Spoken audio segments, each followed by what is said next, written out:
जोहार साथियों, सांस्कृतिक बदलावों के ऐसे वीडियोस के लिए चैनल को सब्सक्राइब करें, लाइक, शेयर और कमेंट करें।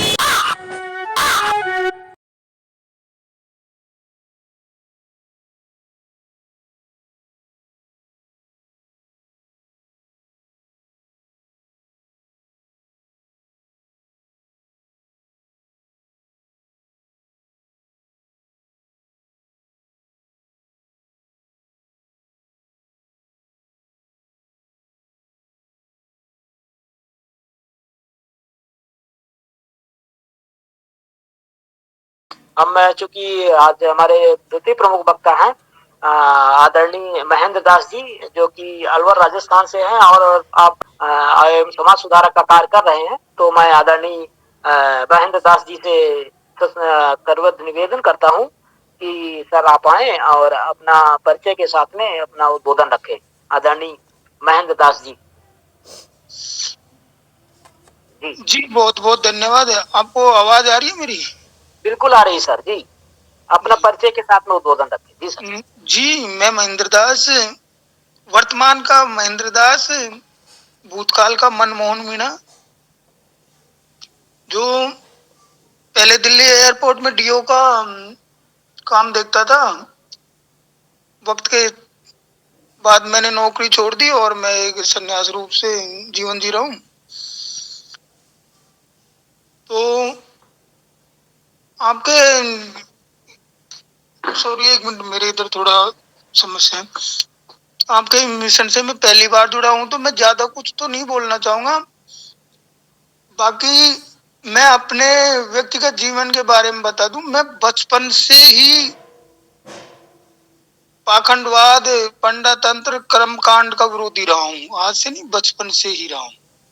आप शायद मेरी पहचान देख के सोचोगे कि ऐसा कैसे हो सकता है, पर ऐसा है। मेरे घर में लास्ट ईयर शादी हुई थी बहन की, तो वहां पे भी मैं जबकि नहीं था वहां पे, पर भी वहां पे कोई पंडित नहीं बुलाया गया, एक मीणा ही था। सारे संस्कार उसने निपटाए थे। अभी कुछ दिन पहले देवताओं पे वो प्रोग्राम होना था, 7 दिन का आयोजन होना था, तो उस पे भी कोई पंडित नहीं बुलाए गए थे। गायत्री परिवार के ही 5 लोग आए थे। तो उनमें भी क्या हुआ था, गायत्री परिवार वालों ने झूठ बोला, एक पंडित को ले आए थे। तो मुझे उस बारे में जानकारी लग गई, तो मजबूरन उसको हटाना पड़ा वहां से और भेजना पड़ा। तो गायत्री परिवार वाले भी झूठ बोलते हैं, ऐसा मुझे पहली बार लगा। तो आपका मिशन बहुत अच्छा है और निकट भविष्य में अच्छा परिणाम भी देगा। हकीकत यह है कि जो भी पात्र हमसे पुजवाए जा रहे हैं, जो भी मंदिरों में बिठा रखे हैं, कहीं भी है, जिनको हम शास्त्रों के रूप से या पंडितों के रूप से या साधुओं के रूप से पहचान रहे हैं, इन पात्रों का किसी भी तरीके से हमारे देश से कोई संबंध नहीं है। अगर आप बेहतर तरीके से जानना चाहते हो तो ईस्ट गोवा का भ्रमण करो, कभी थाईलैंड, कंबोडिया, वियतनाम, आप उधर घूमोगे, गूगल करके घूमो या फिर धरातल पे घूमो, आप पाओगे कि ये सारे पात्र उधर से आए। यहाँ ना उन्होंने, मैडम ने काफी सारी, शायद कोई पुस्तक थी उसमें देख के बता दिया ऐसा ये था, उसको ऐसे दिखाया गया, ये वो था। दिखाया गया, कहाँ दिखाया गया मायने नहीं रखता। असली बात है कि इंडिया से ही संबंध नहीं रखते हैं, इस देश से ही कोई संबंध नहीं रखते हैं, पूरी तरीके से ही फर्जी है। पैदा ही नहीं हुए, किसी भी रूप में पैदा नहीं हुए ये पात्र जिनको यहाँ पे दिखाया जा रहा है। आप एक बार, काफी सारी पुस्तकें जो आपको मिल जाएंगी, आप एक बार थाईलैंड के रूप में देखो, जहाँ आज भी राम राज है, राम दशम का राज है, वहां पे लव कुश का भी चल रहा है। आप कंबोडिया जाओ, वियतनाम जाओ, वहां पे सारे हैं जो यूं कहीं। थाईलैंड के आप एयरपोर्ट पे देखोगे समुद्र मंथन का आज भी पूरा का पूरा विवरण बना हुआ है। तो इनका मतलब ही नहीं है, यहाँ से इंडिया से मतलब नहीं है, किसी भी रूप में नहीं है कि वो ऐसे था उसको ऐसे दिखा दिया, ऐसे था वैसे दिखा दिया, कैसे भी नहीं था इंडिया से संबंधित का।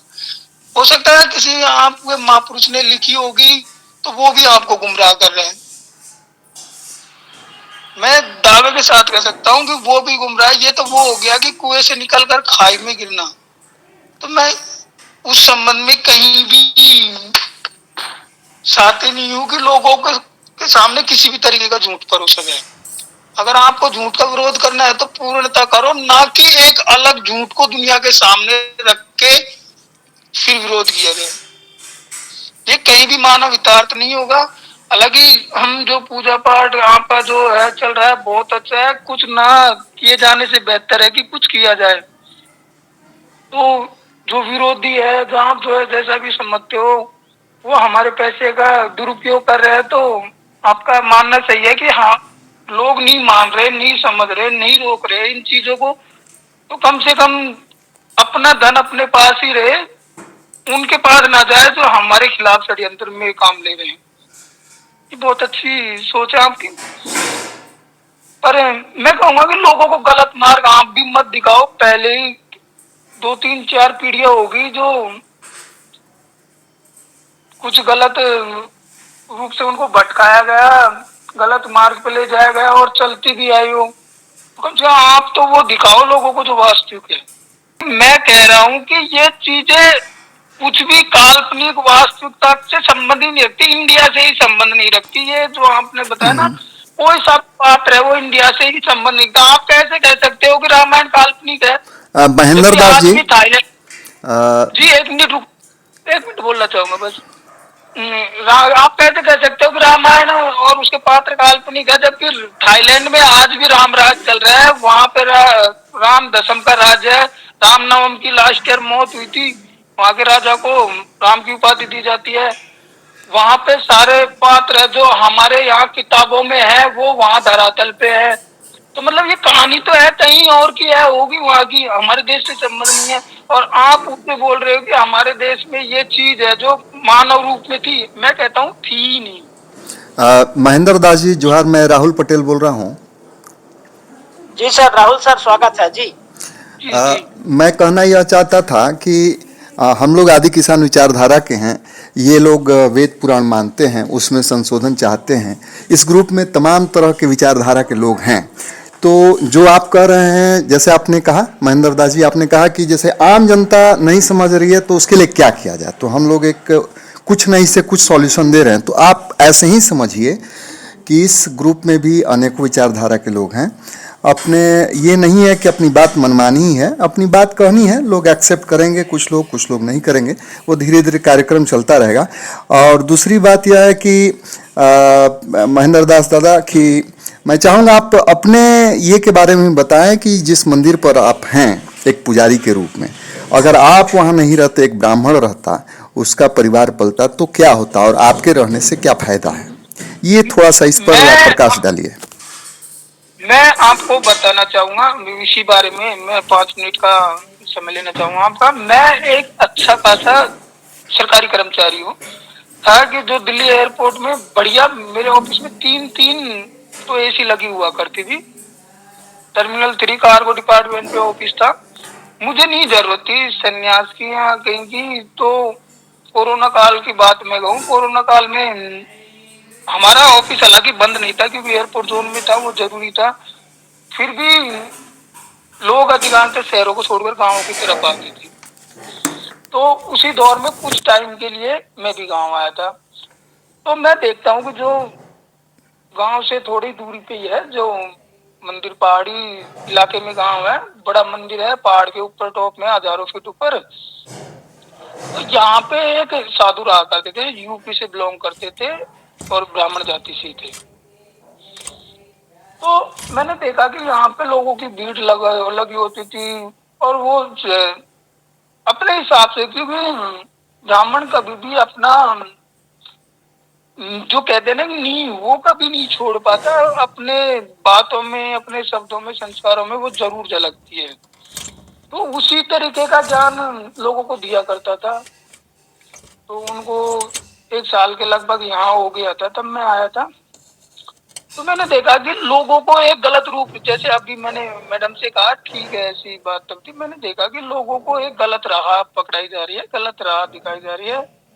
तो उस बारे में फिर मैंने यहाँ लोगों से कहा कि भाई ये तो गलत है, मुझे तो ये चीज समझ नहीं आ रही, ये पूर्ण रूप से गलत है कि इस तरीके के लोगों का मार्ग बदला जाए, गलत राह पे उनको ले जाया जाए। मैं इस संबंध से कहीं ताल्लुक नहीं रखता। तो फिर होता क्या है कि लोगों ने जैसे होते हैं, अब जैसे हम भी काफ़ी सारे लोग इधर इकट्ठे हैं, तो वहाँ भी काफ़ी एक दिन काफ़ी सारे लोग इकट्ठे थे, कहा कि भई इसको हम यहाँ से बेच देंगे, पर इस मंदिर को कोई सँभाले तो सही। काफ़ी बड़ा मंदिर है, 2-2 मंदिर बने हैं पहाड़ के ऊपर, लोगों का आवागमन काफ़ी होता है। तो मैंने कहा ठीक है, मैं ये करने को तैयार हूँ, लेकिन मैं लोगों को गलत राह पे जाते नहीं देखेगा। तो आज भी मेरा ऑफिस में ना रिजाइन एक्सेप्ट नहीं किया, मुझे काफ़ी साल हो गए उन बातों को, लेकिन मैं लोगों के हितार्थ मैंने नौकरी फिलहाल में तो मैं अब तो यूँ लगा लो पूर्णतः सन्यासी जीवन ही जी रहा हूँ, घर-बार सब छोड़ दिया। तो मैं बहुत आगे हूँ आपकी इस क्रांति में।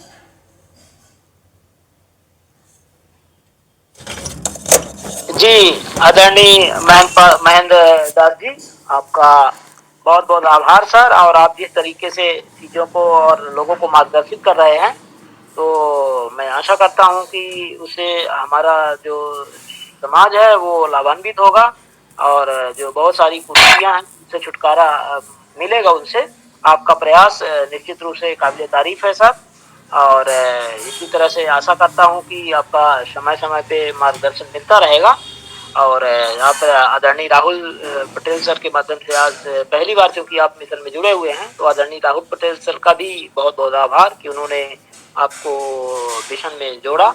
और आशा करता हूं कि आप मिशन से आगे भी जुड़ते रहेंगे और मिशन की भावनाओं को समझ के और समाजोपयोगी जो कार्य होगा उसमें हम सभी को मार्गदर्शित करते रहेंगे, ताकि जो जिन चीज़ों से हमारा समाज ग्रसित और पीड़ित है उससे कहीं हम निजात पाके और एक नया रास्ता दिखाने में आप अपना मूल सहयोग प्रदान करते रहेंगे। मिशन आपके इस प्रयास को, और आप मिशन में आ जाए, अपना वक्तव्य रखें सर। आप मिशन बहुत बहुत धन्यवाद ज्ञापित करता है, और साथ में आदरणीय राहुल सर का भी कि वो आपको लेकर आए हैं। तो बहुत बहुत स्वागत सर आपका, वंदन, अभिनंदन, आभार। और आशा करता हूँ कि इसी तरह से आप मिशन को समय देते रहेंगे। बहुत बहुत शुक्रिया सर आपका।